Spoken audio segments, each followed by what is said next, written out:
So this morning I showed up and I was the odd man out. I was the only one with suit and tie and all that. I said, this is odd. And then you can literally swear, right? So someone, when His Holiness Dalai Lama devolved his political power to me, least I could do if I can't be like him, at least not swear words. So out of place twice. But then this morning I was also told that whatever you say at PopTech happens down the line. So I must make some prophecy. So I'm not you can see I'm a lay person. I'm not a Buddhist oracle who can make prediction. But I could, in the sense, water crisis, there will be war about water. It's not me saying, it's, former Secretary Generals of United Nations, Ban Ki-moon, Kofi Annan, all have said so. And then in 2015, the World Economic Forum did a crisis report, 10 crises in the world. And number one was water. So I'll talk about water, weaponization of water, and what's going on in my country, Tibet, where geology, geopolitics, and grit or the guts of Tibetans meet. Now, you read about the earthquake in Tibet and in Nepal. Recently in Tibet, thousands of the buildings, houses were destroyed, right? You might wonder why. Then, but then what do the Chinese government do? They shut down. There's no internet access. You don't get the actual death toll. You don't get the actual destruction. They do it. But then they can't hide it because I'm sure you have read about earthquake recently in Afghanistan, just last August. And then in Tibet in January, this all in 2025. And then in Burma, and then Nepal 2015, where 9,000 people died and 90,000 or so houses were destroyed. And Sikkim, all these things are happening in that part of the region. Why? Because Tibet or that Himalayan belt, it's an earthquake-prone zone. Now, if you go back, so we have only 10 minutes, but 50 million years ago, it's a long way back. I hope you brought your blankets, huh?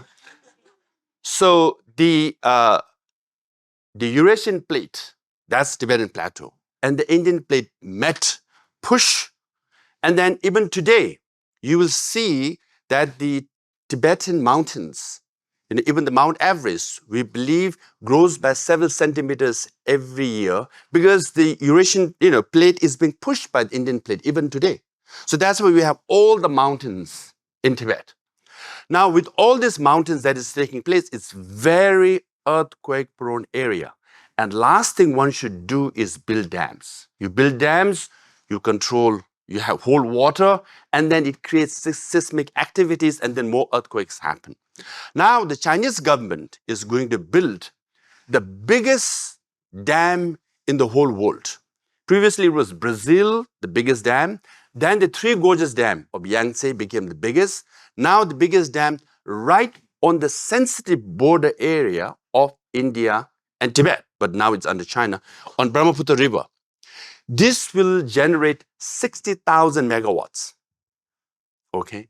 Now, Three Gorges Dam generates 25,000 megawatts. Can you imagine? Double than that. This is very sensitive area, and then there will be major earthquakes, and then you weaponize water. During war, you can control the flow of water, or you can flood. Downstream, you can wash railway line, highways, and you can cut off that region from the rest of the country, right? And then you control the flow of water for farmers. If you delay it by 2-3 weeks, you affect their, farming capacity.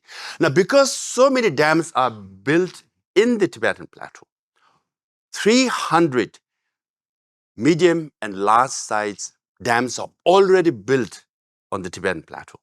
And the Chinese government is planning to build more. And then Tibetans are protesting. For example, this dam was planned and continued to build. And then Tibetan protested. They said, this is our home. This is where my grandparents died. This is where my parents are buried. This is where I live. And Chinese government said, nothing doing. We will submerge your whole village some are your monasteries, and 1,000 years old artifacts, you all have to leave because we want to build dam. Why? When you have 300 medium and large size dams, Tibet has enough of energy, surplus of energy. Only our population only 6 million. Why they're building so many dams? To generate energy. For what? For mining, for Chinese factories, and for data centers. Now there's whole talk about AI and artificial intelligence. Data centers need more energy. Now China is competing with America and the Western world, but whichever country has more energy will dominate the AI. So it's energy dependent. Now they're building so many dams and then submerging Tibetan artifacts and monasteries and villages. Now, you might not know that Tibet is also called the third pole because Tibet has so many rivers. Now, I would make an argument that Tibetan plateau, the third pole, is more important than the first and the second pole, Antarctic and Arctic, because when the glaciers of Antarctic and Arctic melt, it goes to ocean, becomes salt water. It's not drinkable. But 40,000 glaciers of Tibetan plateau, when they melt, it forms streams and rivers. All the major rivers, Yellow River, Yangtze River, Mekong, Salween, Irrawaddy, lifeline for Southeast Asia, Brahmaputra, lifeline for Bangladesh and northeast of India, and the Indus and Satluj River all flow from Tibet. Now, Tibetan plateau, because of all the streams and rivers, provide fresh water for 1.4 billion people in that part of the world. Why is important? Another prediction is by 2100, we'll have 10 billion people, of which 5.6 billion will be in Asia, of which 60% will move and live in urban areas. What do they need? They need food, they need water. To have food, you need water. To drink, you need water as well. And Tibetan plateau is in the center as a supplier or the source of water. So Tibetan plateau is that important. And then that's what Ban Ki-moon all have said, there will be war over water. Now you can just Google. And in fact, on this Indus River recently, because of Pakistan-India tension, India is preventing the flow of water from India to Pakistan. But then, conveniently, Chinese government has refused to sign UN Convention of Water Sharing. So they are not obligated to share water with all these countries downstream. Now, this is the Tibetan plateau. Now, in fact, what do the Chinese government do? There was a crisis in Maldives, and the Chinese government donated 1 million bottles of water to Maldives. And people in Maldives said, thank you, China, for Chinese water. Actually, it's Tibetan water. So we all buy water now, right? When Tibet was independent, had we sold water, we could have been one of the richest countries in the world, actually, But we shared our water with China and all the neighboring countries free of charge. They got less greedy and they came and occupied Tibet. Now, not just water. Tibet is also rich in natural resources. So that's why I talked about geology, geopolitics. Now, Tibet has 136 different kinds of minerals, right? Second largest copper mining in China is in Tibet. Uranium, borax, lithium. 75% of lithium reserve of China is in Tibet. And they all are being exploited. Now is the Chinese government exploiting it with the support and aided by, I must say, American, Canadian, European, Australian companies. So they all are in it together. So they all are making profit. Now Tibetans are protesting. 136 Tibetans committed self-immolation, burned themselves, of which several of them related to mining and environmental reasons. But then the world didn't pay much attention. I was the president, one of this 137, 135 self-immolation took place when I was the president of the Tibetan government exile. I tried to report to the State Department White House, but I was never allowed to enter the State Department White House for 10 years. And finally, I made it. So these are the numbers. And in Tibet, even today, Tibetans are out in the street protesting against dams and minings and all that. But then not much is heard. According to Freedom House report, for the last 6 years, consecutively, Tibet is the least free region in the whole world, comparable to Syria a year ago or North Korea. Now, you might not know why China is controlling Tibet and Uyghur area or Xinjiang or Mongolia, because Xinjiang has 80% of the cotton of China comes from Xinjiang. 90% of the rare earth, nowadays rare earth is much in the news with Ukraine issue, right? And whichever country controls rare earth, controls the manufacturing, all high tech, including missiles and rockets. 90% of the rare earth of China comes from Inner Mongolia. And I already mentioned, the lithium, 75% lithium reserve of China comes from Tibet, and the hydropower energy from Tibet. So now, if you are, if you have laptop or iPhone, or if you're wearing, 100% cotton clothes, or if you're driving electric car, all made in China, you should remember that your cotton clothes, 80% are from Xinjiang Uyghur area.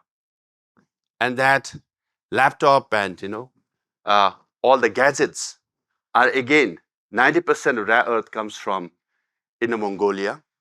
And then lithium battery comes from Tibet. So when your battery dies on your iPhone, you should remember it's Tibetan battery.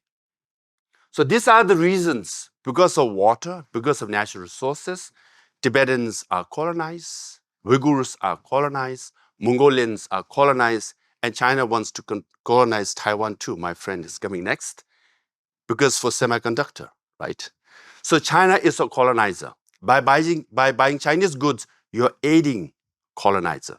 So that's my main message. And inside Tibet, there continues to be protests. Even today, they are trying, but they're silenced. But they're not forgotten. So today I'm standing here to speak about my country, the country that I cannot visit because I'm banned from visiting Tibet. I speak about my people, but I cannot go and meet them. This is the Chinese world order we are talking about. Now, there's a lot of talk about, the present world order has all this hypocrisy and double standard. I admit that it has. So that's why it took me 10 years to enter White House State Department. But you could.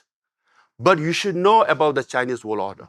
The fact that I can stand here and criticize American government or European government, any leaders of democratic countries, I could do that, but I could walk out from this door and will not get arrested.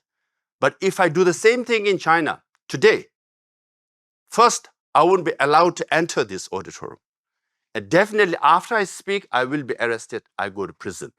That's the Chinese world order we must remember. So you might not like the present world order. We can criticize all we want, and we should. But you can criticize, and you can still be free. Freedom-based is the present world order. Repression-based is the Chinese world order. So I'm here to alert all of you.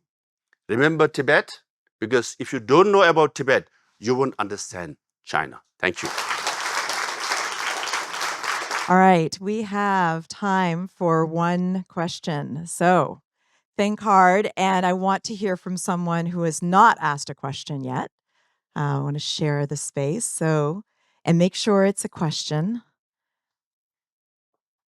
I'll give you some time to think, because oh boy, we got some. Now let me just look to make sure. Okay, this is a little bit biased, but I'd like to hear down from here. Just rate the woman in the blonde. Go ahead.